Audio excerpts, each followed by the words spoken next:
नमस्कार दर्शकों, स्वागत है आपका विनायक क्रिएशन में।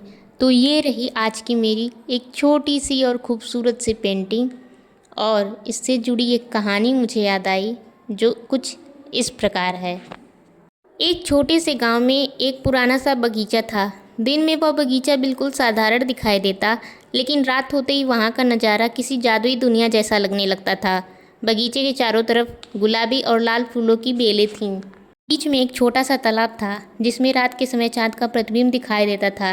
पेड़ों की काली शाखाएं मानो आसमान को छूना चाहती हों। उसी गांव में एक लड़की रहती थी, नाम था मीरा। मीरा को चित्र बनाना बहुत पसंद था, लेकिन एक समस्या थी। वह जितनी सुंदर पेंटिंग बनाती, उसे लगता कि इसमें कुछ कमी रह गई है। एक रात मीरा अपने कमरे में बैठकर खिड़की से बाहर देख रही थी। आसमान में पूरा चाँद चमक रहा था और पेड़ों के बीच ठंडी हवा आ रही थी। तभी अचानक बगीचे से एक हल्की सी आवाज़ सुनाई दी, चू चू। मीरा ने खिड़की से देखा, एक छोटा सा पक्षी पेड़ की शाखा पर बैठा था। मीरा बाहर आई और धीरे धीरे बगीचे में पहुंच गई।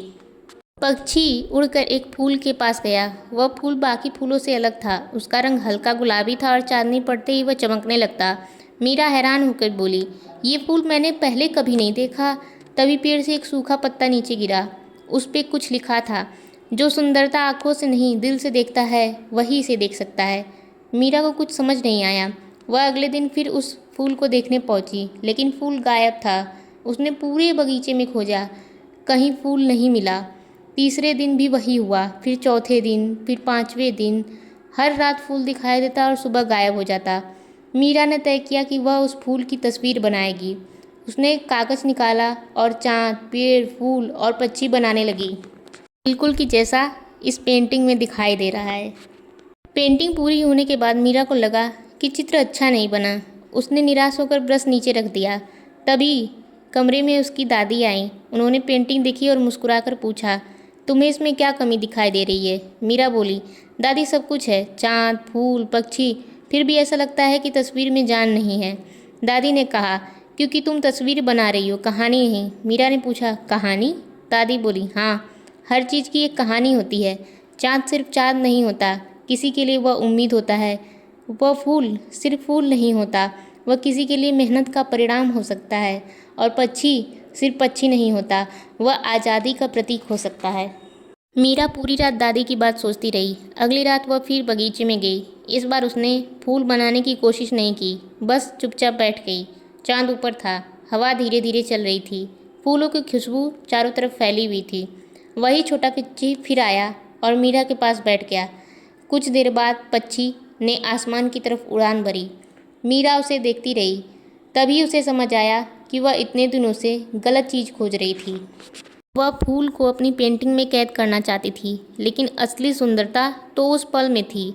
उसने तुरंत अपना कागज़ निकाला। इस बार उसने सबसे पहले चाँद बनाया, फिर उसके चारों तरफ फूलों की बेलें बनाई, काली शाखाएँ बनाई, आसमान में छोटे छोटे तारे बनाए और आखिर में पक्षी बनाए और चाँद के बीच में एक छोटा सा एरोप्लेन बनाया।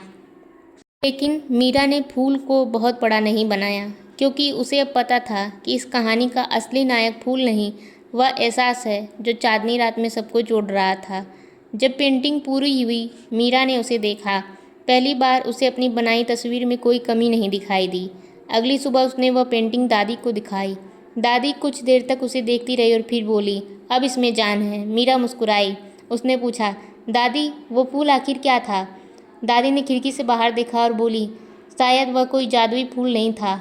मीरा हैरान हुई। दादी ने कहा, शायद वह तुम्हें सिखाने आया था कि सुंदरता को हमेशा पकड़ कर रखने की ज़रूरत नहीं होती, कुछ खूबसूरत पल सिर्फ महसूस करने के लिए होते हैं।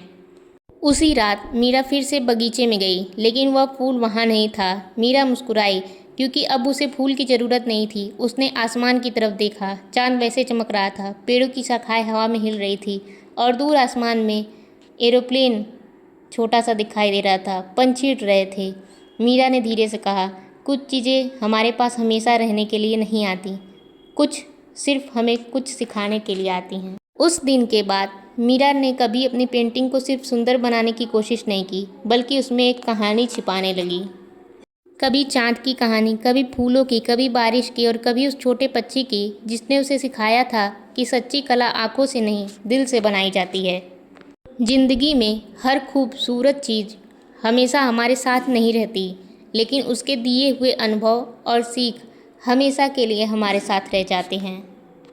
तो दर्शकों, आपको ये कहानी और मेरी ये पेंटिंग कैसी लगी?